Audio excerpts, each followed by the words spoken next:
Umat Tuhan, Bapak Ibu, Saudara-saudara yang dikasihi dalam Tuhan kita Yesus Kristus, Shalom.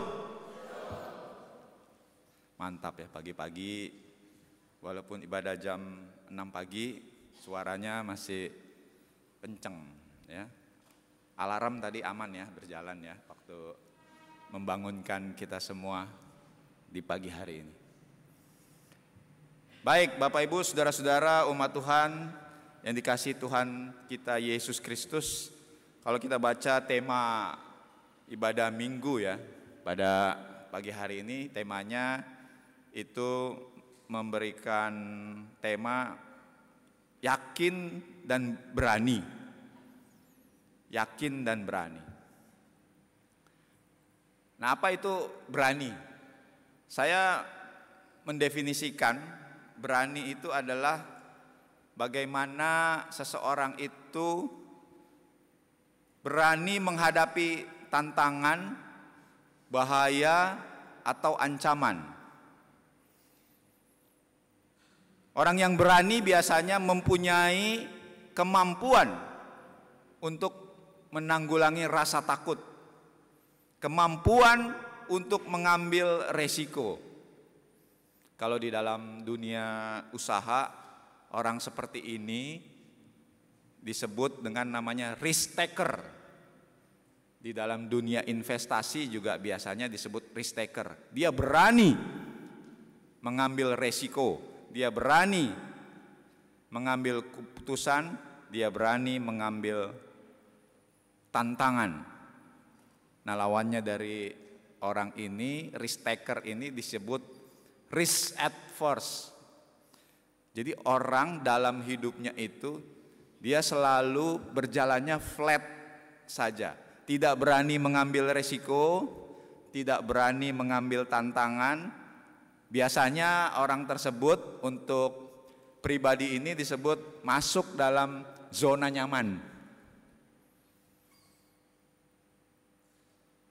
Contohnya misalkan kalau berdagang itu ketika mau mengambil keputusan untuk berusaha, ya,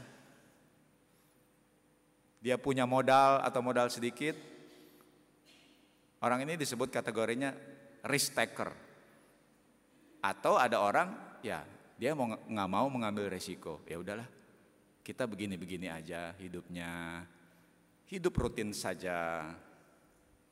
Pertanyaannya adalah, kita ada di dua, manusia itu selalu ada di dua tipe itu, berani mengambil tantangan, berani mengambil resiko, atau hidup di dalam zona yang nyaman.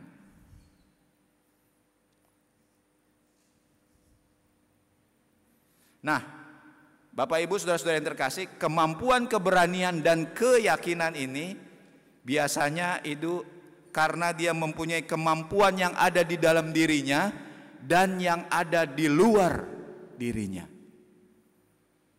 Mempunyai keyakinan bahwa ada satu potensi di dalam dirinya sehingga dia dapat mengambil satu keputusan. Tapi ada juga kemampuan yang di luar dirinya. Dan itu juga yang kita lihat di satu pribadi yang namanya Deborah. Deborah ini adalah salah satu hakim Israel dari ke-8 hakim yang pernah memimpin bangsa Israel.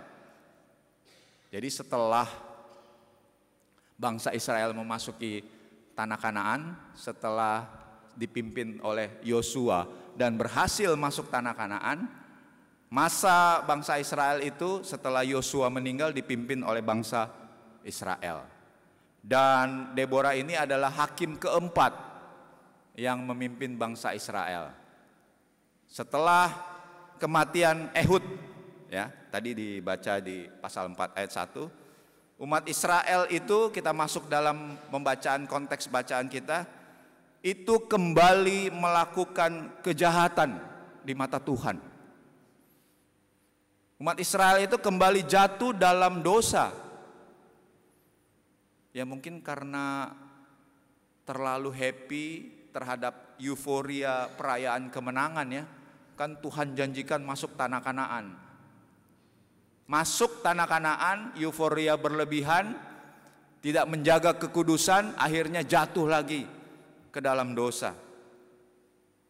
Sehingga apa yang terjadi kalau kita baca, Tuhan menyerahkan bangsa Israel ke dalam tangan Yabin. Yabin adalah raja Kanaan yang menguasai daerah Kanaan dan sekitarnya sampai dengan daerah Hazor.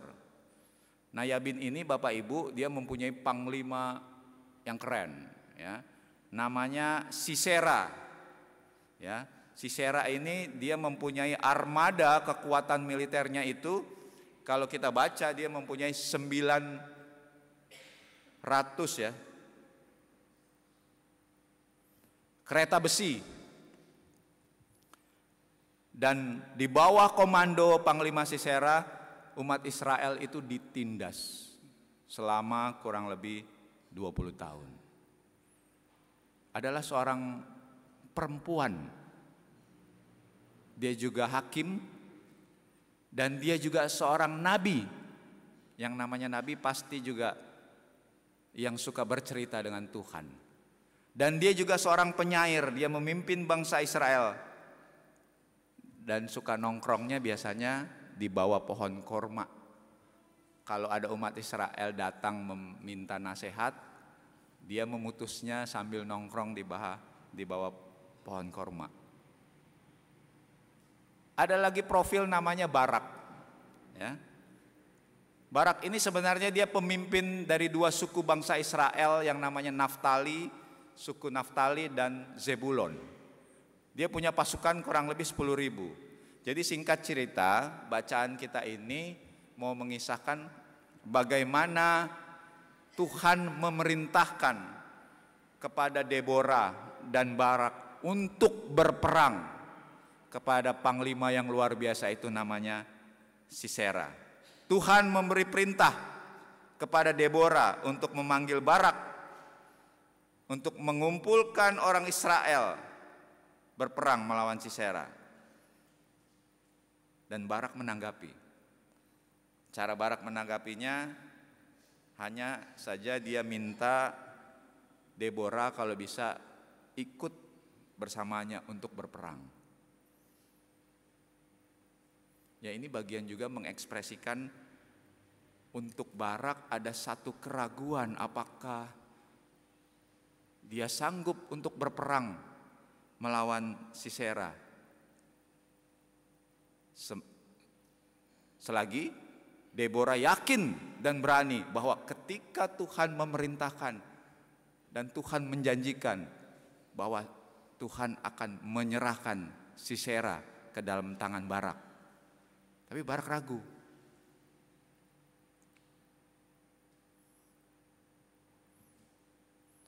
Nah, kalau kita baca di ayat berikutnya, bagaimana akhirnya Deborah menyatakan, ya, aku akan ikut. Deborah setuju untuk ikut berperang bersama Barak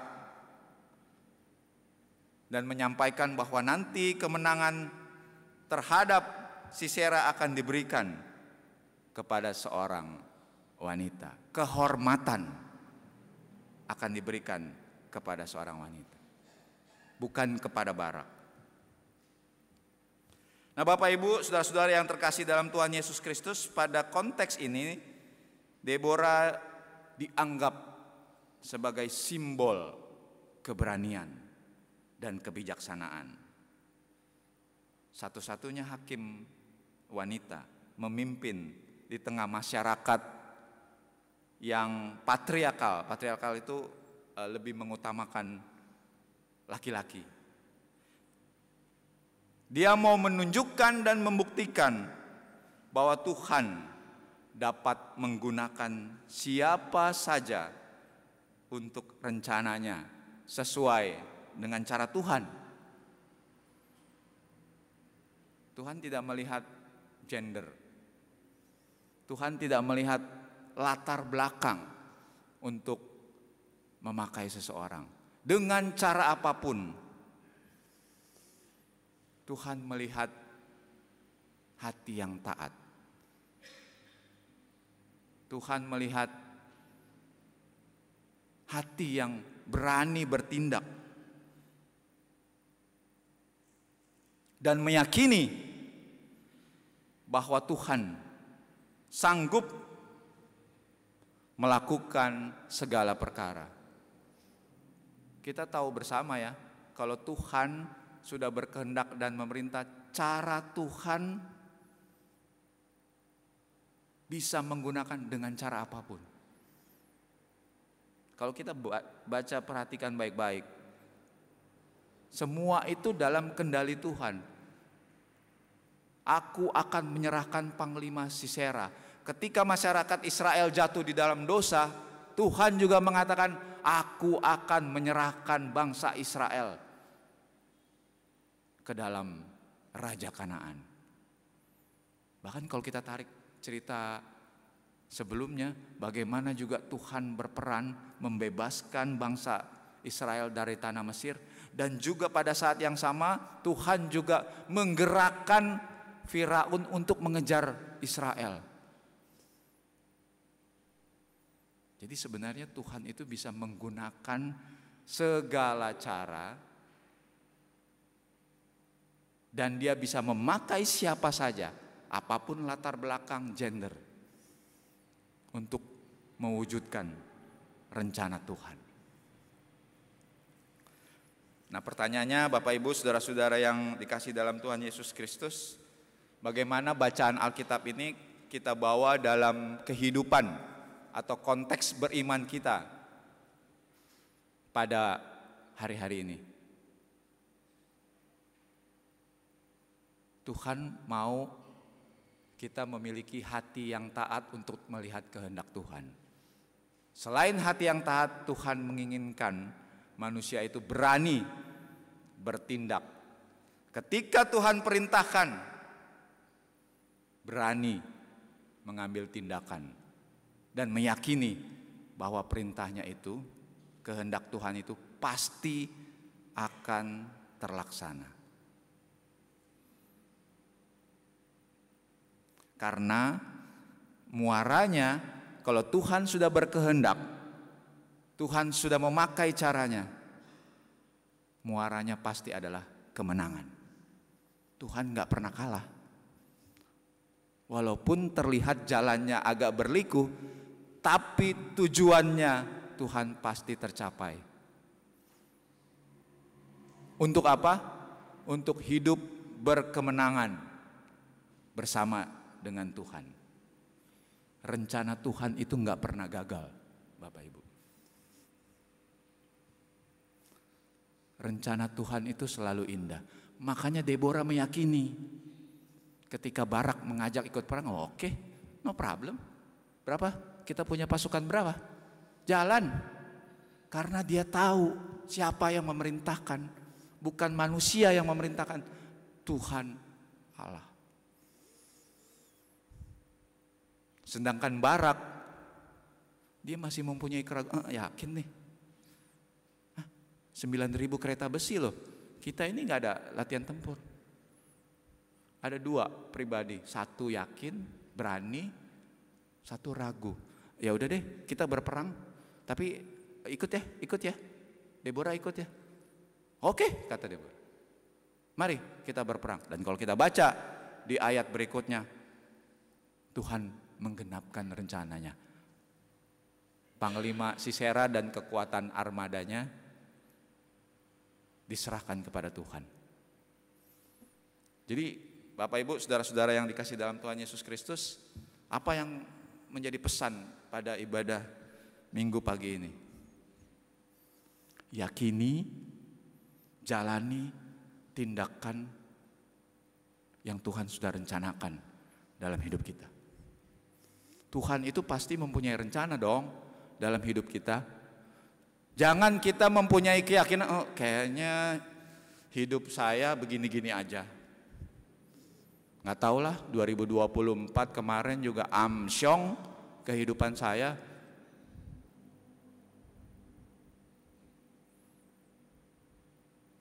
Kayaknya 2025 udah masuk 1,5 bulan bakalan amsyong lagi. No. Tuhan punya rencana dalam kehidupan kita, Bapak. Pertanyaannya adalah, respon kita, kepekaan kita untuk rencana Tuhan itu bagaimana? Rencana Tuhan itu selalu indah.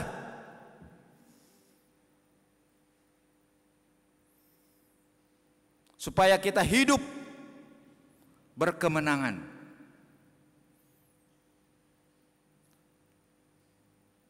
Tuhan tidak pernah merancangkan rancangan kecelakaan. Tapi 2024 kemarin ada begitu banyak masalah dan pergumulan silih berganti masuk dalam kehidupan saya. Itu bagian dalam pembentukan karakter untuk rencana kemenangan Tuhan. Jangan pernah kita undur. Karena pada endingnya, akhirnya hidupnya akan berkemenangan. Hidup berkemenangan itu bukan selalu hidup berkelimpahan dalam harta benda ya Bapak Ibu. Hidup berkemenangan dalam iman artinya hidup yang bertumbuh sesuai dengan maunya Kristus. Kalau kemarin kita suka marah-marah, suka bentak-bentak istri, suka baku-baku ambe, melakukan kekerasan dalam rumah tangga, hari ini kita mau hidup dalam kemenangan. Menjadi pribadi yang sesuai dengan Kristus harapkan. Dan so pasti tentunya kita akan diberkati dalam kehidupan yang lain. Yesus sanggup menanggung segala perkara dalam hidup kita. Kita tahu ya, cerita dua petinju legendaris. Waktu pertarungan Evander Holyfield lawan Mike Tyson tahun 96, itu kita semua sedang menanti-nantikan the big match itu. Ya. Ada dua pertandingan. Yang pertama, Evander Holyfield itu sebenarnya udah harus pensiun dia. Tapi dia melawan waktu itu petinju boxer yang lagi mantap-mantapnya, Mike Tyson ya, juara dunia dengan reputasi KO di bawah 5 ronde. Tapi Evander Holyfield ya, petinju yang harusnya pensiun, dia tidak diunggulkan. Ya, tapi dia berani melawan Mike Tyson. Nah, pada saat itu waktu itu kan ada di jasnya ada tulisan ayat Alkitab terkenal. Filipi 4 ayat 13. Segala perkara dapat kutanggung oleh Dia yang memberi kekuatan kepadaku. Kekuatannya bukan berasal dari Evander Holyfield. Ada kekuatan di luar itu.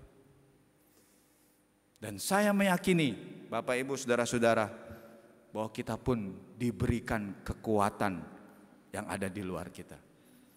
Pertanyaannya, kekuatan itu kita sadari nggak bahwa ada Tuhan yang sebenarnya memberikan kita kemampuan untuk menjalani hidup ini supaya hidup ini berkemenangan. Kalau kita baca profilnya Deborah, dia adalah pribadi yang sangat akrab dengan Tuhannya. Makanya dia yakin dan berani. Barak, ya kalau kita baca, karena dia terlalu besar euforianya, perayaan kemenangannya, akhirnya jatuh ke dalam dosa. Orang kalau jatuh ke dalam dosa ada rasa takut, nggak berani.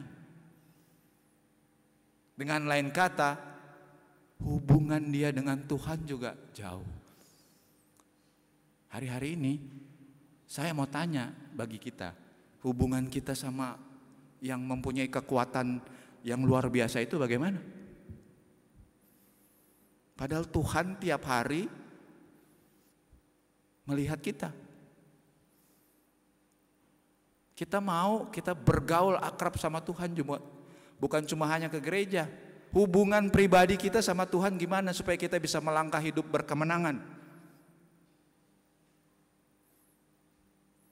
Kalau bangun pagi Bapak Ibu apa yang dilihat?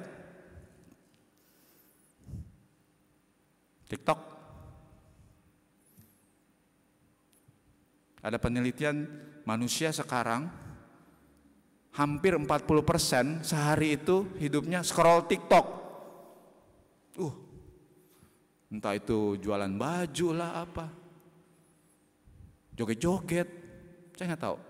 Pagi-pagi kita awali hidup kita ini dengan menjaga relasi kita sama yang mempunyai kekuatan dan yang akan mengantar hidup berkemenangan, atau enggak? Kita buka hari kita aja lah secara sederhana. Apa? Langsung gerabak gerubuk? Atau kita mempunyai waktu yang pas dulu? Saya mau membangun relasi sama Tuhan. Mempunyai hubungan pribadi. Melalui apa? Doa, nyanyian pujian, pagi-pagi di kamar, ya enggak? Baca renungan firman Tuhan, sabda bina umat, atau renungan-renungan harian yang lain yang sudah disediakan oleh gereja. Atau kita lupa itu, padahal Tuhan menantikan itu, menantikan umatnya itu, supaya Tuhan terus memberikan kuasa, keberanian dan keyakinan dalam menjalani hidup ini.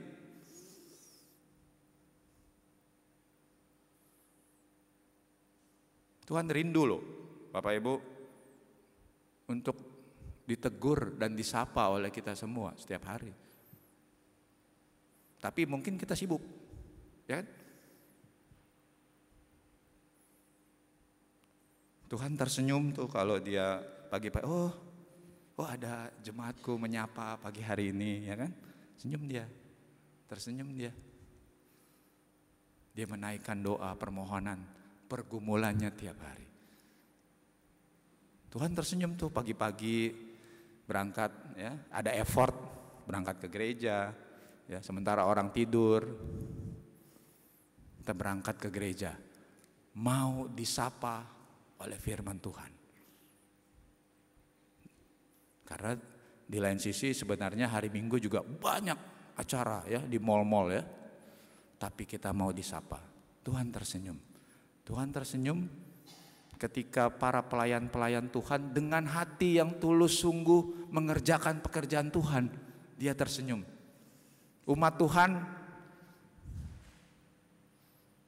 yang mengerjakan pekerjaan Tuhan, nyanyi untuk hormat dan kemuliaan nama Tuhan, tersenyum dia.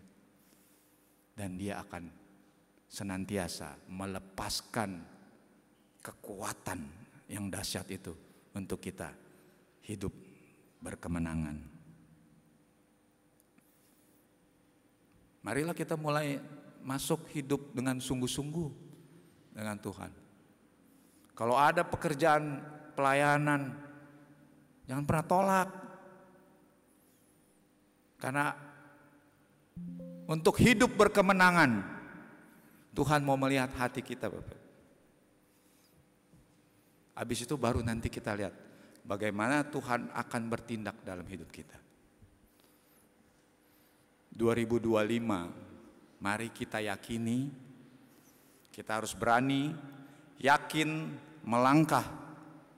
Kita nggak tahu endingnya di mana 2025 Desember ini. Ya, kalau baca segala macam prospektif 2025 gelap gulita dari sisi keuangan, dari sisi dunia usaha. Saya yang bekerja di dunia keuangan selalu kalau meeting, kalau raker yang disampaikan uncertainty situation, situasi yang nggak menentu 2025 ini. Ada yang menandakan akan ada krisis seperti tahun 98. Ekonomi akan guncang, pasar global, geopolitik. Oh, itu terus. Bisa kita menimbulkan kayak Barak, ya. Ragu kita menjalani hidup ini. Tapi kalau kita belajar dari Deborah, kita punya Tuhan yang mempunyai kekuatan, Dia yang bisa menggunakan segala cara. Santai aja. Mau apapun yang terjadi, Tuhan yang akan memberikan kekuatan. Filipi 4 ayat 13. Jadi saya tidak ragu dan menjalani kehidupan 2025 ini. Mari kita bangun hubungan sama Tuhan, Sang Pencipta, Sang yang bisa menggunakan apapun untuk hidup berkemenangan bagi kita. Selamat menjalani kehidupan ini dengan keyakinan dan keberanian bahwa Tuhan akan memberikan rencana yang indah dalam kehidupan kita. Amin.